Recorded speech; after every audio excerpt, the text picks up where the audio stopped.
Issue নিয়ে এখানে সমস্ত মানুষ একত্রিত হয়েছি। সেই ইস্যুটা হচ্ছে আমাদের আল্লাহর সম্পদ। প্রত্যেকটা মানুষ যখন সেই মহান করুণাময়ের দিকে তাকিয়ে আল্লাহ পাকের ওয়াস্তে দান করেন, সেই দানের পরিপ্রেক্ষিতে হয়তো কিছু সওয়াবের আশায়, সাদকায়ে জারিয়ার আশায় সেই ওয়াকফ করা হয় তার সম্পদ, এবং সেটা ব্যয় হয় গরিব মিসকিন ফকির সমস্ত ধর্মের গরিব মানুষের জন্য। এবং পাশাপাশি আমাদের ঈদগাহ, আমাদের খানকা, আমাদের পড়াশোনা, মুসলিম ট্রাস্টের বিভিন্ন উন্নয়নমূলক প্রকল্পে এই ওয়াকফ যে সম্পদ সেটা ব্যবহৃত হয়।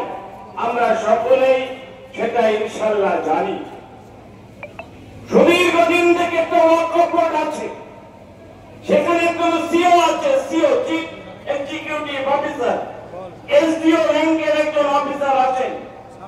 যেমন বিজেপির পক্ষ থেকে ছড়িয়ে দেওয়া হচ্ছে একটা রিউমার, বলা হচ্ছে কি যে এই যে ওয়াকফ যে ইচ্ছা তার সম্পত্তি দান করে দিল, সে তার এন্টাইটেলই নয়, তার সম্পত্তি নয়, দান হবে কি করে? তো সেখানে একজন চিফ এক্সিকিউটিভ অফিসার, এসডিও র্যাঙ্কের একজন অফিসার আছেন।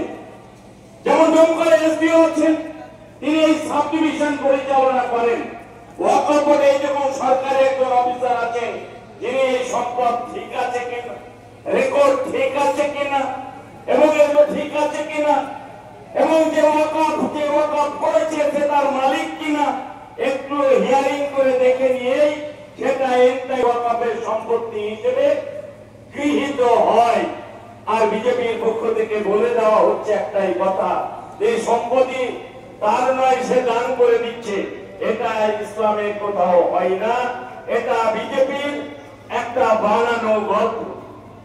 আমরা তারপরেও দাঁড়িয়ে সেদিন ভারতবর্ষের পার্লামেন্টে দাঁড়িয়ে অমিত শাহজি অনেক কথা বলছিলেন, তাকে আমরা দায়িত্ব নিয়ে বলেছি, আপনার পুরীর মন্দির উড়িষ্যায় বাইরে লেখা থাকে কোন মুসলিমদের প্রবেশ অধিকার নাই, কোন মুসলিমদের প্রবেশ অধিকার নাই। উড়িষ্যায় পুরীর মন্দির, ভারত বিখ্যাত মন্দির, সে মন্দিরের সামনে লেখা আছে। সেখানে গিয়ে তো আপনার মাতৃক পরি চলে না, সেখানে গিয়ে তো বলতে পারেন না।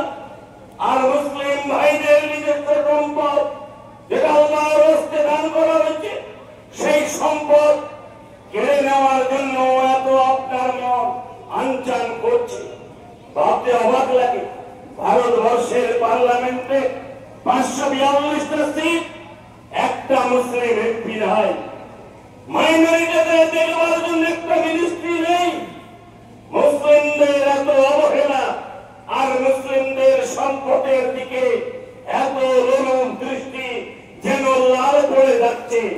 কারণ ভারতবর্ষে সব থেকে বেশি জমি রেলওয়েতে আছে, তারপরে আছে সেনাবাহিনীর হাতে, প্রতিরক্ষা দপ্তরে, তারপরে তৃতীয় হচ্ছে ভারতবর্ষে মুসলিমদের এই ওয়াকফ বোর্ডের যে সম্পত্তি, সেই সম্পত্তি কিভাবে তাদের করায়ত্ত হবে, সেই সম্পত্তি কিভাবে তাদের দখল হবে, ডিএমকে মাথায় বসিয়ে দিয়ে সেই সম্পত্তি এরা অধিগ্রহণ করবার